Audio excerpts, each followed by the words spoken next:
Halo guys, selamat kembali di Republik Rupiah. Di hari Senin minggu yang baru ini kita bakal bahas tentang headline yang paling heboh, yaitu Donald Trump, yaitu salah satu presiden ya Amerika Serikat yang mantan ke-45 kemarin, salah satu kandidat untuk Pilpres yang akan datang di 2024 ini juga, itu pas lagi pidato.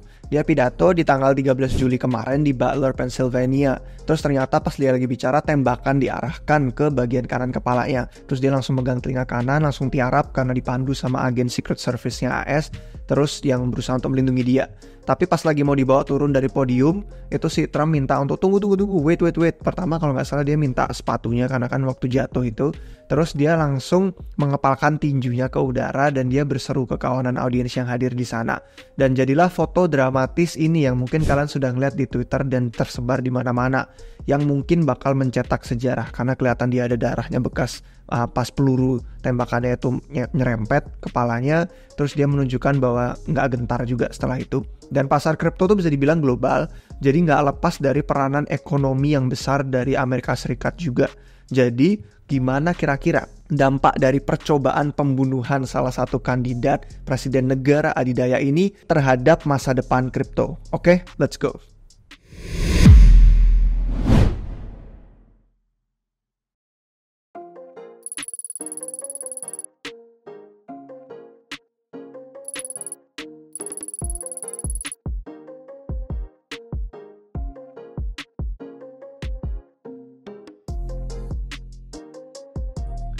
Oke guys, jadi waktu saya kemarin itu tahu tentang video ini, tahu tentang kejadian ini sebenarnya dari Telegram RR. Waktu itu ada yang nge-share, dan waktu saya ngeliat di sana itu yang pertama kali ditunjukin setelah video percobaan pembunuhannya itu juga adalah memes yang bertemakan Donald Trump. Dan koin-koin token memes yang bertemakan Donald Trump ini melejit harganya. Yang MAGA Trump ini yang utama di Ethereum kalau nggak salah, itu naiknya lebih dari 37% setelah percobaan pembunuhan ini. Terus beberapa memes lain yang temanya Trump juga melonjak harganya, yang contohnya di atas ini Solana, dia basisnya. Dan itu namanya Trump. Jadi tipe-tipean gitu biar jadi memes yang lucu. Itu naik lebih dari 80% setelah berita ini. Yang ada juga namanya MAGA Hat, itu juga lompat lebih dari 29% dalam sejam sejak berita itu muncul juga.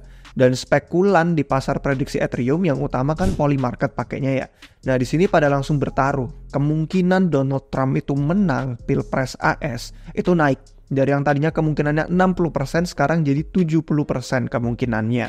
Dan sementara itu kalau kita ngeliat di bawahnya, kemungkinan Presiden Joe Biden untuk menang kembali itu jatuh dari yang tadinya kemungkinan 30% jatuh ke 18%. Dan Trump ini jelas jadi favoritnya untuk para spekulan di pasar prediksi, setidaknya yang di Polymarket ini. Dan ya kalau misalkan kita ngelihat dari foto-fotonya itu kan benar-benar ada banyak foto-fotonya ya. Dan ini mungkin salah satu foto yang paling kelihatan yang benar-benar melukai bagian atas telinga kanannya. Dan terus darahnya yang muncrat ke pipinya akhirnya kelihatan. Jadi dari Twitter mungkin kalian juga udah ngeliat beberapa contoh, kayak ada gambar juga yang saya sempat lihat. Saya nggak nunjukin di sini sih, tapi waktu itu sempat seliweran, saya nggak nge-save juga. Itu kelihatan pas pelurunya ketangkep kamera pas di udara. Jadi kalau misalkan kalian lihat dari kejadian ini, dari peristiwa ini, si Associated Press itu kan kemudian ngobrol sama jubir resmi dari kampanye Trump. Dan itu bilang katanya ke Associated Press yang saya baca di sini, Associated Press bilang katanya mantan presiden ini baik-baik aja. Jadi Donald Trump baik-baik aja setelah insiden dan dirawat tenaga medis fasilitas daerah. Terus ya ada videonya juga Joe Biden yang terus akhirnya komentar dan bilangin kalau kejadian seperti ini katanya nggak bisa diterima. Terus ya mulai ada deh banyak pokoknya berita-berita baru yang berkaitan sama kejadian itu. Dan ada yang jadi suspek salah satunya yang kemudian dibunuh karena dia yang dianggap katanya bocah umur 20 tahun itu yang berusaha untuk membunuh Presiden Trump. Dan sebenarnya kalau misalkan ngomongin soal konspirasi teori atau apa segala macam tuh pasti banyak orang-orang yang udah bahas. Dan karena channel kami itu bukan channel tentang konspirasi, jadi kita nggak bakal bahas lebih lanjut apakah ini stage, apakah ini ngikutin skrip, apakah ini cuman pura-pura, apakah ini beneran pembunuhan, apakah pelakunya, pokoknya segala macam itu bukan yang akan kita bahas hari ini. Jadi saya serahin aja ke kalian-kalian yang pada suka konspirasi, silahkan cari sendiri. Kita cuman ngomongin beritanya aja yang muncul di headline. Nah menariknya pas menjelang akhir tahun 2014, si Donald Trump itu di Twitter pernah nge-tweet September 20, 2014. Dan dia pernah nge-tweet yang dia bilang gini katanya, yang membedakan pemenang sama pencundang itu adalah cara orang tersebut bereaksi tiap kali ada kebetulan nasib atau takdir yang baru.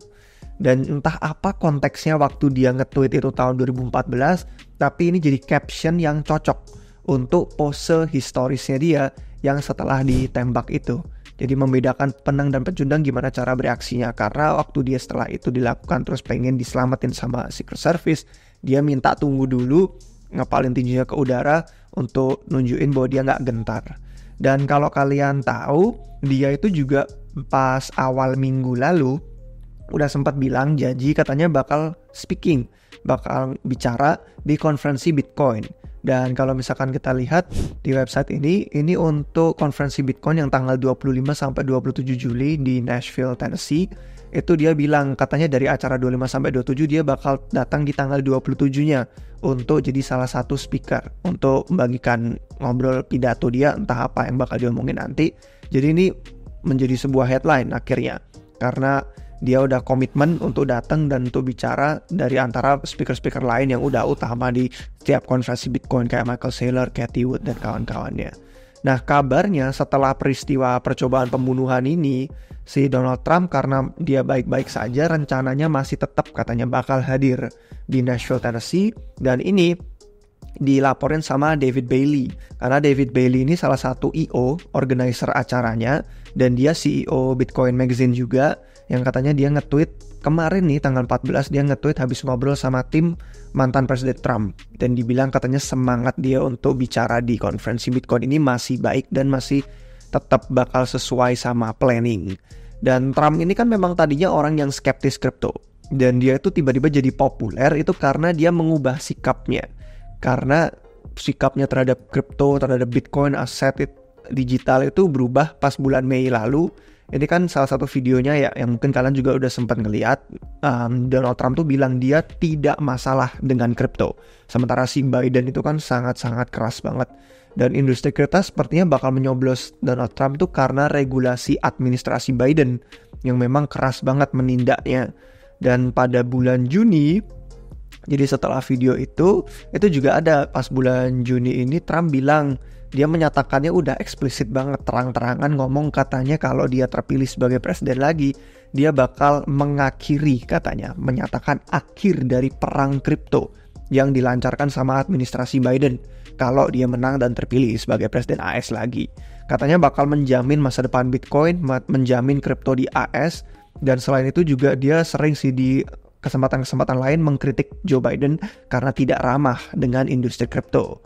Cuman ya memang bergantung sih ya seberapa jauh nanti Trump ini merangkul kripto. Pokoknya kembalinya dia ke Gedung Putih, ada yang spekulasi katanya bisa berdampak besar banget ke industri kripto, lebih besar dampaknya daripada ETF. Karena setidaknya dia akan membersihkan SEC katanya dan menyingkirkan obrolan-obrolan kasar yang muncul dari eksekutif di bawah pemerintahan Joe Biden. Nah cuman itu dari argumen yang positifnya, yang pro, yang pada mendukung dan bilang kalau memang Donald Trump itu dipilih, dia bakal menjadi berita yang baik sekali untuk industri kripto. Tapi pasti aja selalu ada dua pihak yang berpikir kebalikannya. Dan salah satu yang bilang bahwa kita mungkin salah mendukung Donald Trump itu adalah Arthur Hayes dari BitMEX. Dan ini dia tulis sebenarnya sebelum kejadian penembakan ini.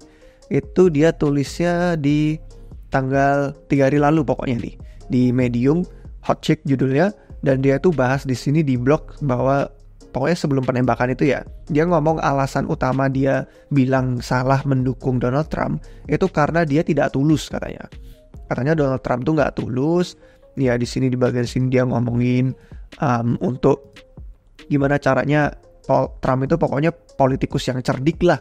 Dia jadi berusaha untuk ngoceh apapun yang terdengar manis di telinga orang-orang biar dipilih. Tapi sekalinya menjabat, katanya Arthur Hayes, nggak menutup kemungkinan yang berkaitan sama kripto itu semua bakal dilupakan janji-janjinya. Dia sengaja ketemu sama perwakilan industri mining Bitcoin, si Donald Trump ya. Terus katanya mendukung Ross Ulbricht juga yang dari Silk Road. Dan intinya berusaha jadi kontras banget sama Joe Biden.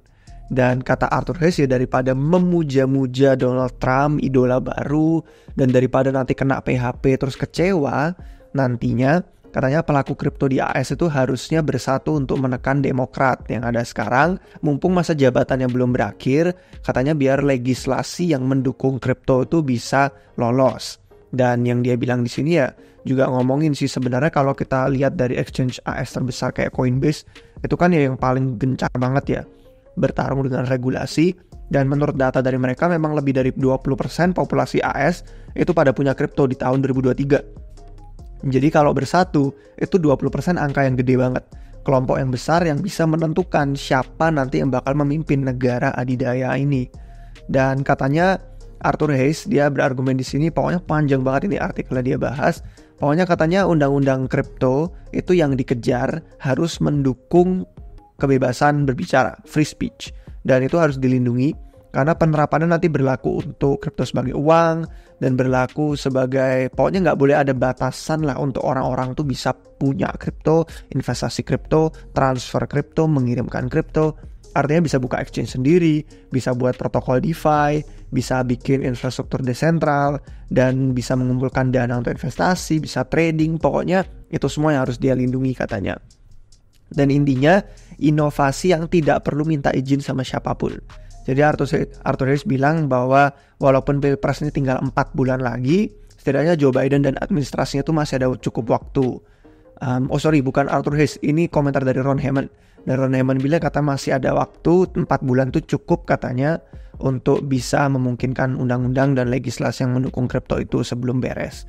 Jadi ya itu sih beberapa komentar dari orang sejak insiden Trump ditembak ini. Mungkin ada beberapa implikasi yang positif dan negatif, dan itu dari dua sisi yang kita lihat belakangan. Nah, menurut kalian sendiri gimana tentang komentar kalian, reaksi kalian, respons kalian? Mungkin bisa silakan komentar di bawah. Dan kalau misalkan kalian rasa berita dan video ini bermanfaat, kalau misalkan ada salah kata juga maaf. Tapi kalau misalkan kalian suka, jangan lupa kasih jempol. Jangan lupa subscribe biar kalian ketinggalan video terbaru dari Revolut Rupiah. Oke guys, sampai jumpa kalian semua lagi di video berikutnya. Cheers!